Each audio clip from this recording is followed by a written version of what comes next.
Pak Anies, di zaman sekarang itu banyak sekali fenomena-fenomena yang aku temuin orang-orang berpuasa tapi secara lahiriah saja. Diibaratkan tuh seperti berpuasa tapi tidak berpuasa. Seperti mereka itu tidak mengoptimalkan perilaku mereka. Bagaimana sudut pandang Pak Anies menanggapi hal tersebut? Puasa tapi tidak puasa. Boleh juga ini istilah ini. Jadi memang Rasulullah SAW mengatakan, kam min sha'imin, berapa banyak orang yang berpuasa, laisa lahu min siyamihi illal ju' wal atash. Yang tidak dia dapat dari puasanya kecuali hanya lapar dan haus.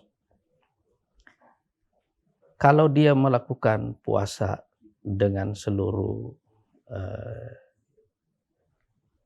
kewajiban-kewajiban yang harus dilakukan pada saat puasa atau larangan-larangannya ditinggalkan pada saat puasa itu, dia mungkin memenuhi standarnya. Maksudnya kalau istilah para ulama itu kewajibannya sudah tertunaikan sebagai kewajiban.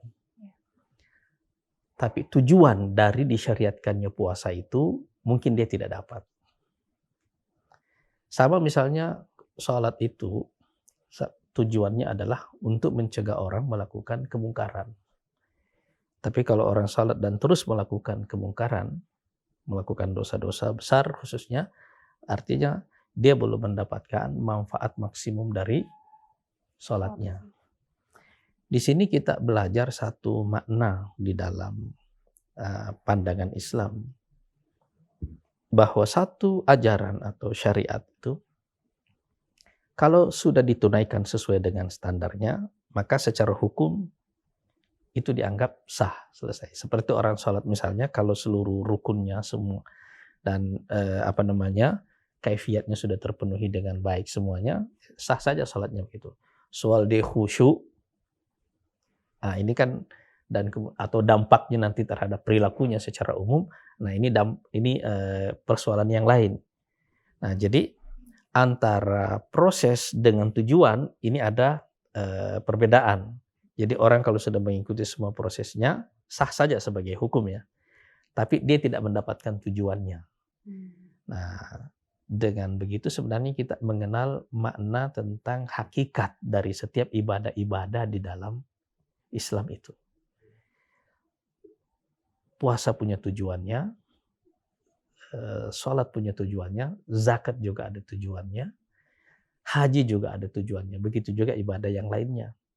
Nah tujuan daripada ibadah puasa itu adalah membuat kita ini dalam hubungan kita dengan Allah Subhanahu wa taala itu adalah merasakan cinta karena kita secara murni meninggalkan sesuatu yang sebenarnya sudah dihalalkan oleh Allah Subhanahu wa taala sebelumnya, semata-mata karena Allah memerintahkannya begitu. Yang kedua, dengan puasa ini kita merasakan penderitaan orang-orang miskin.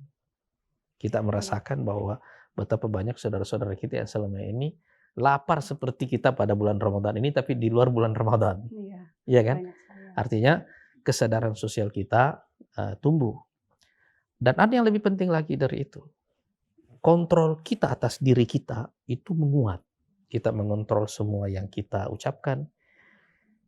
Mungkin yang lebih dalam dari itu, kita mengontrol semua yang kita pikirkan. Mengontrol juga perasaan yang kita rasakan. Sebab kadang-kadang pikiran kalau tidak terkontrol, dia kemana-mana kan? Mulut kalau tidak terkontrol kan dia kemana-mana.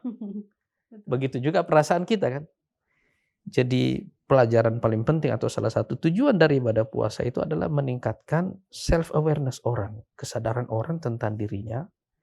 Atau kalau dalam kalau istilah psikologinya tapi dalam bahasa Arab ini adalah al-intibah. Jadi orang terus-menerus menyadari apa yang dia pikirkan, apa yang dia rasakan, apa yang dia ucapkan, dan apa yang dia lakukan.